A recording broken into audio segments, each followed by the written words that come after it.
My name is Alfred Kröner. Please mirror this video.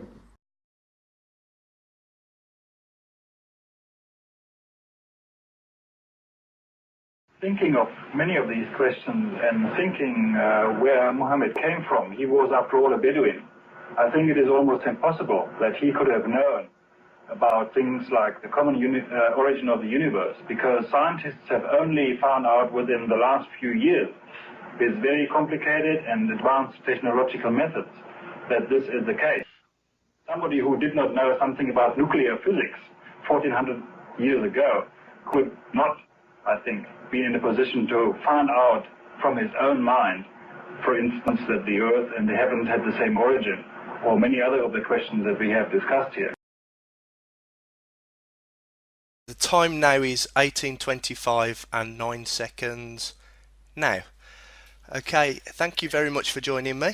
Would you mind stating your name and occupation, please? My name is Alfred Kröner. I'm at the University of Mainz in West Germany, and I'm a retired professor of geology. Now, under UK law, I must inform you that this communication is being recorded. Do I have your permission to make these contents public? Sure. Thank you very much. Now, I'm just going to ask you a few short questions. The first one I'd like to ask you, you were the Alfred Kröner that featured in a video commenting on the Quran. This was back in the late 70s or early 80s. Can I ask, what circumstances led to you attending this conference? Well, there are no special circumstances. This was a professional conference where many foreigners and Arab people were meeting, because it was the first time that a major research project had been undertaken in Saudi Arabia. And the University of Jeddah, that means King Abdulaziz University, actually conducted this conference because many of the lecturers and senior students of that university had actually graduated from Britain or other Western European countries, and therefore wanted to show off their results. Okay, so was it specifically a conference about the Quran and religion, or was it a conference about something else? Had nothing to do whatsoever with religion. It was purely a professional conference on geology. Not a single word was talked about religion or Quran or anything. Okay. What were the circumstances which led you to being presented with religious text and then being asked to comment on it? Well, during the conference, there was an interview in Saudi TV organized by the then vice president of that particular university. And there were about 5 or 6, I can't remember so well, professors from various European and North American universities that attended this TV interview. And it was there for the first time that we were confronted with these questions. To what extent the Quran was compatible with present-day thinking in earth sciences. Okay. Your comments were later used to suggest that you thought the Quran contained information which could not have been known by humans at the time without divine revelation. Do you think that this accurately reflects your opinion at the time?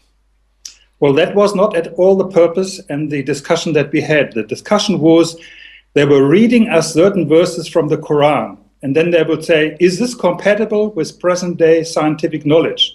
In some cases we said yes, because always is. In almost every religion there's always something that is compatible. And in other cases we say no. So there was never the question whether there was any divine circumstances or anything in this interview. Did you ever try to have these videos removed from the web? No. No? Actually, there's something that I discovered more recently. Someone gave me a Quran as a gift, and as I turned to the back of the Quran, you're actually in my Quran. So I didn't know if you knew. I didn't know if you knew that, but you're actually you're in a holy book. I have seen this. I have a copy of this at home. I read it many years ago, but it had nothing to do with that particular meeting. Yeah.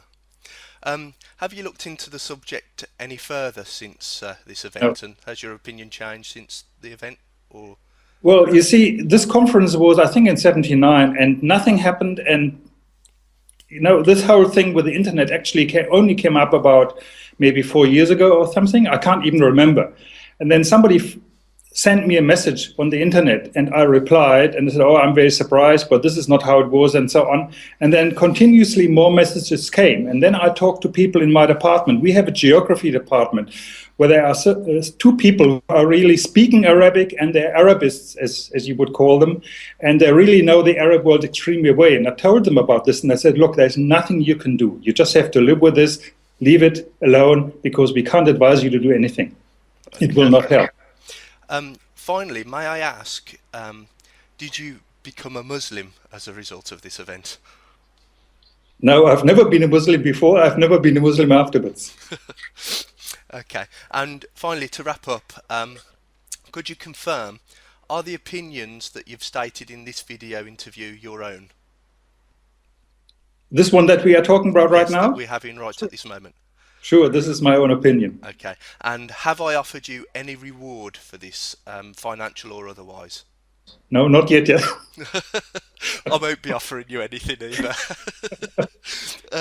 Okay, well, thank you very much, Alfred, for agreeing to do this interview, and I'll try to make sure that as many people mirror this video as possible. Sure. The time now is 18:30 and 39 seconds now.